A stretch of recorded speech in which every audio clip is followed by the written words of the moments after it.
ఆరాధనా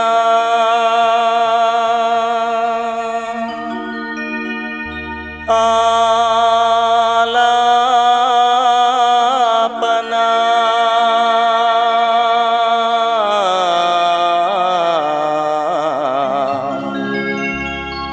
ఆత్మతో ఆరాధనా నా హృదయముతో ఆలాపనా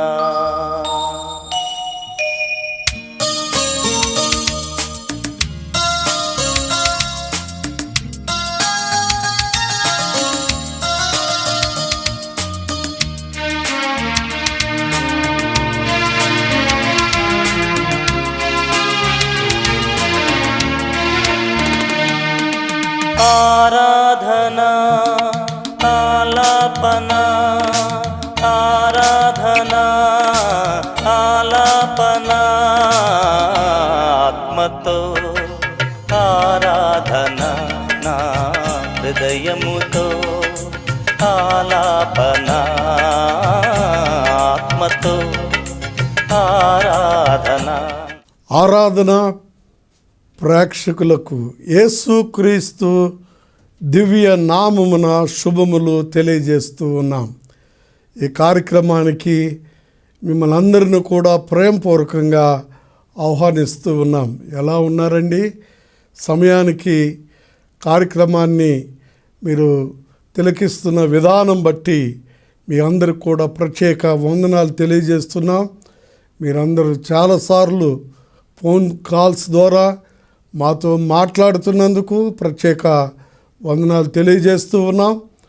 మీరు పంపుతున్నటువంటి ప్రార్థన అవసరాలన్నింటి కొరకు మేము ప్రత్యేకంగా సంఘము ప్రార్థిస్తూ ఉన్నది. కాబట్టి మీ ప్రార్థన అవసరతలు మీరు మాకు ఎప్పటికప్పుడే తెలియచేయండి. అంత మాత్రమే కాకుండా దేవుని యొక్క వాక్యాన్ని వినడానికి ఈరోజు మీరు సిద్ధంగా ఉన్నందుకు ప్రత్యేక వందనాలు తెలియజేస్తూ ఉన్నాం. ఈ కార్యక్రమంలో వాక్యాన్ని ధ్యానం చేసే ముందుగా ఒక చిన్న పాట విందామా? ప్రభు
పాట విన్నారు కదా.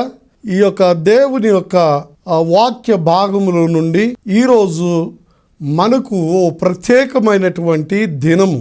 యేసుక్రీస్తు మరణమును జయించి తిరిగి లేచినటువంటి దినము, పునరుద్ధానపు దినము. దీన్ని ఇంగ్లీష్లో ఈస్టర్ అనేటువంటి పదాన్ని వాడి ఉన్నారు.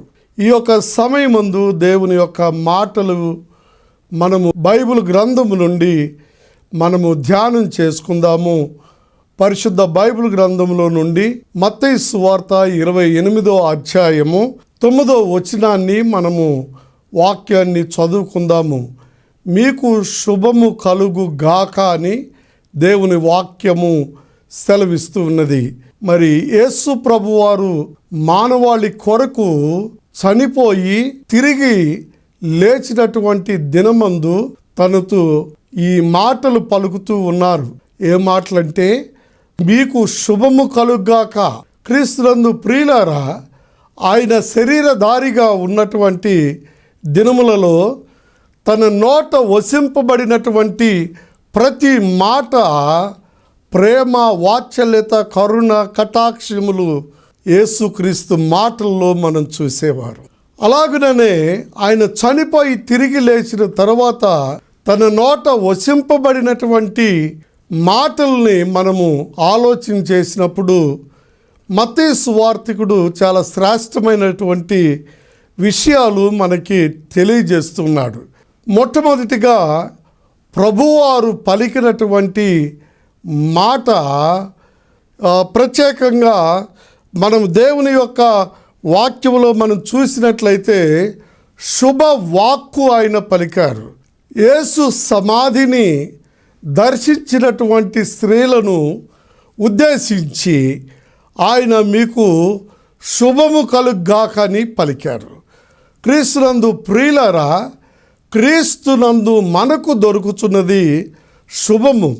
రెండవది, క్రీస్తునందు మనకు దొరుకుతున్నది సమాధానము. క్రీస్తునందు మనకు దొరుకుతున్నది శాంతి.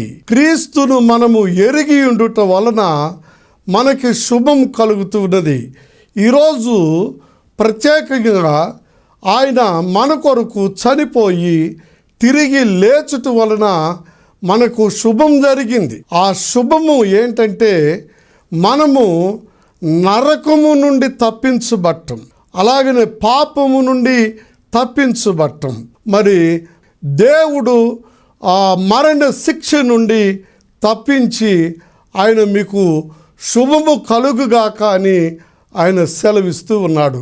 ప్రియులారా, ఈ శుభము, రెండవది సమాధానము యేసు ప్రభు వల్ల మనకు కలుగుతూ ఉన్నది. ఎందుకనంటే యెషయా గ్రంథము 9వ అధ్యాయము 6వ వచనాన్ని మనం గమనించినప్పుడు ఆయన సమాధానమునకు కర్తని, ఆయన పుట్టినప్పుడే ఆయనకి ఆ పేరు పెట్టబడ్డది.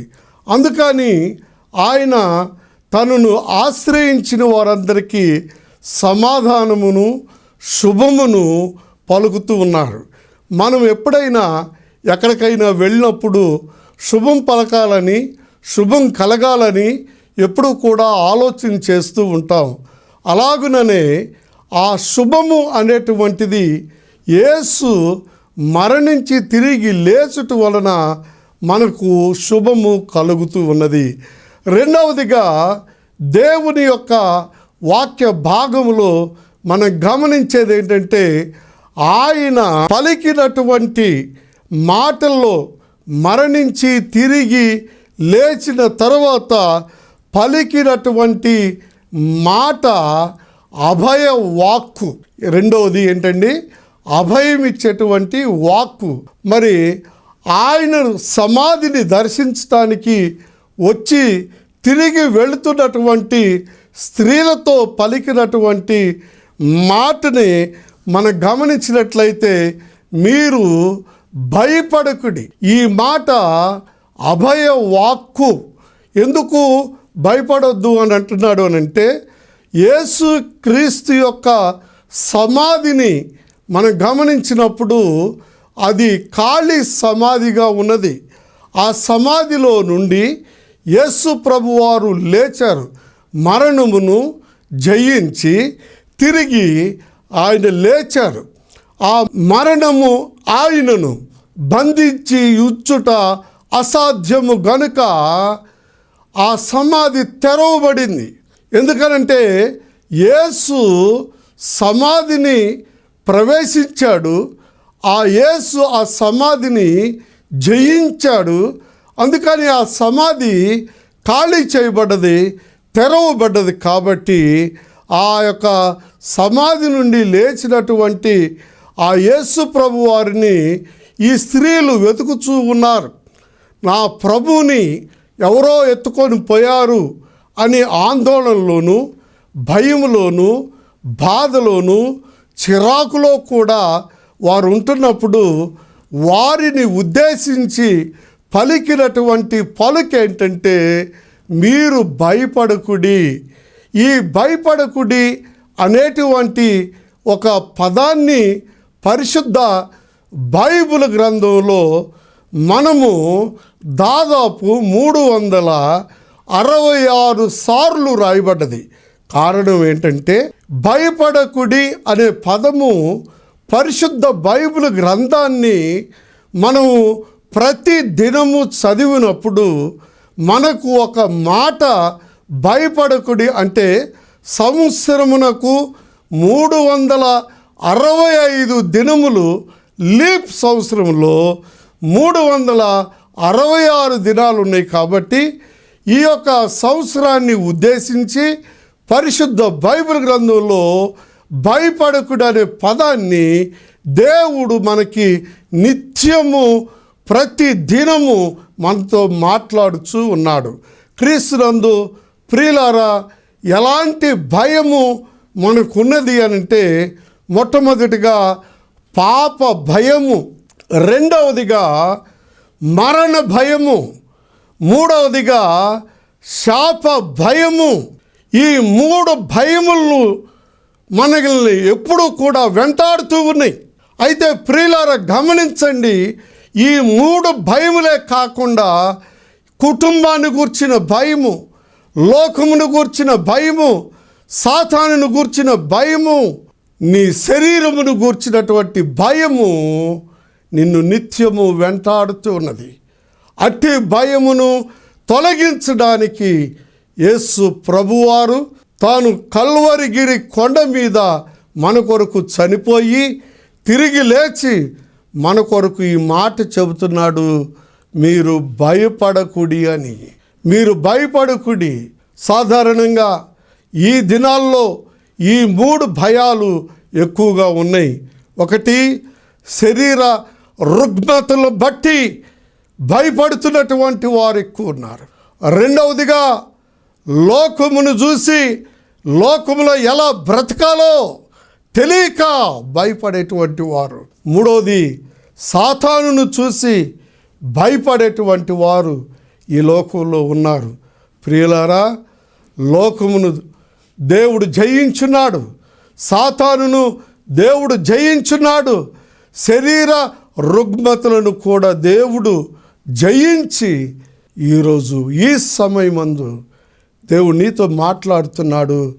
భయపడకుడని అభయవాక్కిచ్చున్నాడు. క్రీస్తునందు ప్రియులారా, ఈ భయమును తొలగించడానికి యేసు ప్రభు ఈ అభయవాక్కిచ్చాడు. ప్రభువారు లేచిన తర్వాత మొట్టమొదట ఇచ్చినటువంటి వాక్కు శుభవాక్కు.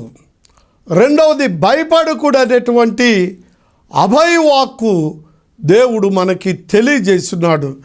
మూడవదిగా మనం గమనించినట్లయితే విజయవాక్కు, విజయము మనకు అనుగ్రహిస్తున్నటువంటి దేవుడు. మత్తయి సువార్త 28వ అధ్యాయము 18వ వచనాన్ని మనం గమనించినట్లయితే, పరలోకమందును భూమి మీదను నాకు సర్వాధికారము ఇయ్యబడి ఉన్నది. భూమి మీదను పరలోకమందును సర్వాధికారము ఇయ్యబడి ఉన్నది. భూమి మీదను పరలోకం మీదను సర్వాధికారము ఇయ్యబడి ఉన్నది.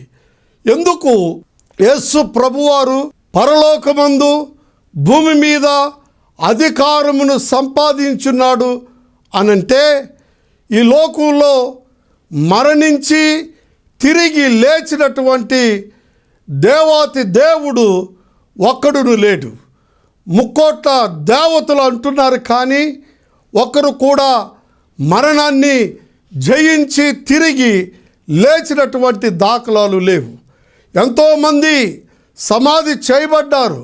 ఎంతోమంది మహానేతలు, నాయకులు అనేక సమాధుల్ని మనం చూస్తాము. అన్ని సమాధులు మూయబడి ఉన్నాయి, కానీ యేసు ప్రభు యొక్క సమాధి తెరవబడుట వలన ఆయన ఈ మాటను పలకటానికి ఆయన అర్హుడై ఉన్నాడు. క్రీస్తునందు ప్రియులారా, ఈయన ఈ యొక్క వాక్కు విజయపు వాక్. ఎందుకంటే, ఓ మరణమా నీ ముల్లెక్కడా, ఓ మరణమా నీ విజయం ఎక్కడా, ఓ మరణమా నీ ముల్లెక్కడా అని దేవుని వాక్యాన్ని మనం గమనించినట్లయితే, యేసు ప్రభువారు మరణమును జయించి విజయమును పొందాడు. కాబట్టి నీ జీవితంలో ఆయన నీకు, నాకు, మనందరికీ విజయాన్ని అనుగ్రహించడానికి ఆయన శక్తిమంతుడు, ఆయన సామర్థ్యం కలిగిన వాడు, ఆయన విమోచనకర్త అయి ఉంటున్నాడు. ప్రియులారా, గమనించండి, ఇంత విజయాన్ని నీ జీవితంలో అనుగ్రహించడానికి ఆయన ఇష్టపడుతున్నప్పుడు నీవు దేనిని గూర్చి లోకంలో భయపడుతున్నావో నాకైతే తెలియదు, కానీ యేసయ్య నీకు విజయాన్నిచ్చి మరి ఈ భూమి మీద జీవించినంతకాలం ఆయన నీతో ఉంటానంటున్నాడు, నీకు సహాయం చేస్తానంటున్నాడు. నీతో ఉండటానికి ఆయన ఈ లోకానికి వచ్చానన్నాడు. ఎందుకో తెలుసా? ఆయన ఇమ్మానుయేలు దేవుడు, నీతో ఉండటానికి వచ్చినటువంటి దేవుడు. అందుకని భూమి మీద నువ్వు జీవించినంతకాలం దావీదు అంటున్నాడు, చిరకాలం నేను యెహోవా మందిరములో నివాసం చేస్తానన్నాడు. నా బ్రతుకు దినములన్నీ కృపాక్షేమములే నా వెంట వచ్చునని కీర్తన గ్రంథం 23లో మనం చూస్తాం. ప్రియులారా, దేవుని యందు విశ్వాసముంచినటువంటి ప్రతి వారు కూడా ఈ విజయాన్ని పొందుతారు. యేసుక్రీస్తునందు విశ్వాసం ఉంచకుండా, యేసునందు నిరీక్షణ లేకుండా, యేసుక్రీస్తునందు ప్రేమ లేకుండా ఈ లోకంలో జీవిస్తే నీ జీవితం విజయానికి చాలా దూరం అయిపోద్ది. అయితే ఆయన ఈ సమయమందు మనకు తెలియచేస్తున్నటువంటి మాట ఏంటంటే, అది విజయపు వాక్కు. భూమి మీద నీవు దేనిని బంధిస్తావో నీ పరలోకములో కూడా వాటిని నువ్వు బంధిస్తావు అన్నటువంటి యేసుక్రీస్తు యొక్క మాటలను మనము ప్రత్యేకించి మనము జ్ఞాపకం చేసుకోవాలి. ఇంతసేపు మనం దేవుని యొక్క వాక్యములో శుభ వాక్కును గూర్చి మనము ధ్యానం చేశాం. రెండవదిగా అభయ వాక్కును గూర్చి మనము ధ్యానం చేశాం. మూడవదిగా విజయపు వాక్కును గూర్చి మనము ధ్యానం చేశాం. నాలుగవదిగా దేవుని యొక్క వాక్యములో మనం గమనించినట్లయితే వాగ్దానపు వాక్కు. మత్తయి సువార్త 28వ అధ్యాయము 20వ వచనంలో ఈ మాటలు రాయబడి, ఇదిగో యుగ సమాప్తి వరకు నేను మీతో కూడా ఉందును. మనతో ఉండటానికి వచ్చినటువంటి ఈ యొక్క దేవాతి దేవుడు, మృత్యుంజయుడైనటువంటి యేసుక్రీస్తు మనకి వాగ్దానం చేస్తున్నాడు. వాగ్దానం ఇచ్చిన దేవుడు నమ్మదగినవాడు. వాగ్దానం ఇచ్చిన దేవుడు నమ్మదగినవాడు. వాగ్దానం ఇచ్చిన దేవుడు సత్యవంతుడు. వాగ్దానం ఇచ్చినటువంటి దేవుడు నిజమైనటువంటి దేవుడు. వాగ్దానం ఇచ్చినటువంటి దేవుడు నిన్న నేడు ఏకరీతిగా ఉన్న గొప్ప దేవుడై ఉన్నాడు. అందుకని ఈ వాగ్దానమును మనము అనుసరించి ఆయన మనకిచ్చినటువంటి వాగ్దానం ఏంటంటే, నేను మీతో కూడా సదాకాలము నేను మీతో ఉంటాను, భయపడొద్దు అంటున్నాడు. ఇంత గొప్ప వాగ్దానాన్ని ప్రభువారు మనకెందుకు ఇస్తున్నారు అంటే, ఆయనను మనము ప్రేమించినందువల్ల దేవుడు ఇంత గొప్ప వాగ్దానమును మనకు అనుగ్రహించున్నాడు.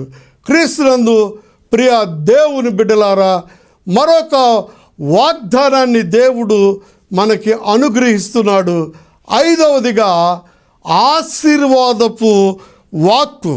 దేవుని వాక్యములో మనం గమనించినట్లయితే లూకా సువార్త 24వ అధ్యాయము 50వ వచనంలో, వారిని బేతనీయ వరకు తీసుకొని వెళ్ళి చేతులెత్తి వారిని ఆశీర్వదించెను అని వ్రాయబడ్డది. ప్రియులారా, 5వ వాక్కు ఏంటంటే ఆశీర్వాదపు వాక్కు.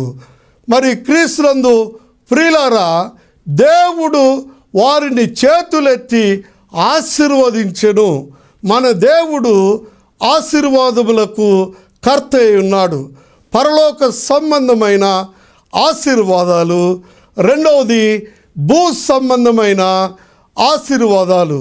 దేవుడు నమ్మదగిన వాడు కాబట్టి ఆశీర్వదిస్తానని వాగ్దానం చేస్తున్నటువంటి దేవుడు పాత నిబంధన గ్రంథములో ఆదికాండము 12వ అధ్యాయము 1, 2, 3 వచ్చిన భాగాలు మనము జ్ఞాపకం చేసుకున్నట్లయితే, అబ్రహామును దేవుడు ఆశీర్వదిస్తానని సెలవిచ్చున్నాడు. ఆ యొక్క వాక్య భాగములో అబ్రహామునకు దేవుడు 7 ఆశీర్వాదములు అనగా 7 ఆశీర్వాదాలు దేవుడు అబ్రహామునకు అనుగ్రహించినాడు. మొట్టమొదటిగా ఆయనను నిన్ను గొప్ప చేసేదను అన్నాడు. రెండవదిగా నీ సంతానము ఆకాశ నక్షత్రముల వలె చేస్తాను అన్నాడు. మూడవదిగా నీవు ఆశీర్వదించు వారిని నేను ఆశీర్వదిస్తాను అన్నాడు. నాలుగవదిగా నీవు దూషించే వారిని నేను దూషిస్తానని సెలవిచ్చున్నాడు. ఐదవదిగా దేవుని వాక్య భాగాన్ని మనం గమనించినట్లయితే, భూమి యొక్క సమస్త జనముల కంటే నిన్ను అత్యధికముగా దీవిస్తానని దేవుని వాక్యములో మనం చూస్తాం. ప్రియులారా, ఈ ఆశీర్వాదపు వాక్కు మనకు, మన కుటుంబాలకు దేవుడు అనుగ్రహించి ఉంటున్నాడు. కాబట్టి ఈ యొక్క పునరుద్ధాన దినమందు మనము గమనించాల్సింది ఏంటంటే, మనలను ప్రేమించిన మన ప్రభు అయిన యేసు క్రీస్తు మృత్యుంజయుడైన తరువాత పలికినటువంటి 5 పలుకులు నేను మననంలోకి తీసుకొస్తున్నాను. మొట్టమొదటిగా శుభవాక్కును ఆయన మనకు తెలియజేశాడు. రెండవదిగా అభయ వాక్కును మనకి తెలియజేసి ఉన్నాడు. మూడవదిగా విజయ వాక్కును మనకి తెలియజేసి ఉన్నాడు. నాలుగవదిగా వాగ్దానపు వాక్కును ఆయన మనకి తెలియజేసి ఉన్నాడు. ఐదవదిగా ఆశీర్వాదపు వాక్కును ఆయన మనకు అనుగ్రహించున్నాడు. మన జీవితంలో ఈ వాక్కుల ద్వారా మనం బలపరచబడటానికి దేవుడు మనకి సహాయము చేయనుగాక. చిన్న ప్రార్థన చేసుకుందాం. మహాపరిశుద్ధుడును ప్రేమ కలిగిన పరలోకపు తండ్రి, మహోన్నతుడు అయిన మా ప్రభువా, ఈ సమయమందు పరిశుద్ధ భాగము నుండి, మీరిచ్చిన వాక్య భాగము నుండి నీకు స్తోత్రాలు చెల్లిస్తూ ఉన్నాం. నీ కృపచేత మమ్మల్ని ధైర్యపరిచి, ఓదార్చి, మా జీవితాల్లో ఉన్న భయాన్ని, మరణ భయము, శాప భయము, నరక భయమును మీరు తొలగించారని, మీరు తిరుగు లేచుట ద్వారా మాకున్నటువంటి భయములన్నిటినీ తొలగించినందుకు స్తోత్రం. ఈ సమయంలో ప్రార్థనలో ఏకీభవిస్తున్నటువంటి ప్రతి బిడ్డను మీరు దర్శించండి, కృప చూపించండి, సహాయం చేయండి, వారి పరిస్థితులను జ్ఞాపకం చేసుకోండి. పరలో తండ్రి, మంచాల్లో రోగగ్రస్తులుగా ఉండి ప్రభువా ప్రార్థన ఆలకిస్తూ ఉంటున్నారు, స్వస్థపరచమని ప్రార్థిస్తుంటున్నాను. అప్పుల బాధల్లో తండ్రి కూరుకుపోయినటువంటి బిడ్డలకు ఆదాయ వనరులు మీరు వారికి వెతకండి, వారికి మీరు సహాయం చేయండి, కృప చూపించండి. ఆయన విడనాడబడినటువంటి స్త్రీలను బట్టి నేను ప్రార్థిస్తున్నాను. యవన బిడ్డలను మీరు జ్ఞాపకం చేసుకోండి, యవనస్తులను మీరు జ్ఞాపకం చేసుకోండి. అలాగే నడి వయసు వారిని, ప్రత్యేకించి నిరుద్యోగులను మీరు జ్ఞాపకం చేసుకొని కృప చూపించండి. ఎవరికి చెప్పుకోలేని సమస్యలతో తల్లడిల్లుతున్న ప్రతి సహోదరుణ్ణి ఈ సమయమందు మీరు ఆదరించి ధైర్యపరచండి. వారి కుటుంబాల్లో నాయన మీ ఆశీర్వాదపు వాక్కును దయచేయండి. వారి కుటుంబాల్లో అభయంతో కూడిన వాక్కును వారికి దయచేయండి. వారి కుటుంబాల్లో నాయన శుభవాక్కు పంపించండి. వారి కుటుంబాల్లో వాగ్దానపు వాక్కును పంపించండి. వారిని ధైర్యపరచండి, వారిని ధైర్యపరచండి. వారి కన్నీళ్లు మీరు తుడవండి, వారి కన్నీళ్లు మీరు తుడవండి. వారి దుఃఖాన్ని మీరు దూరం చేయండి.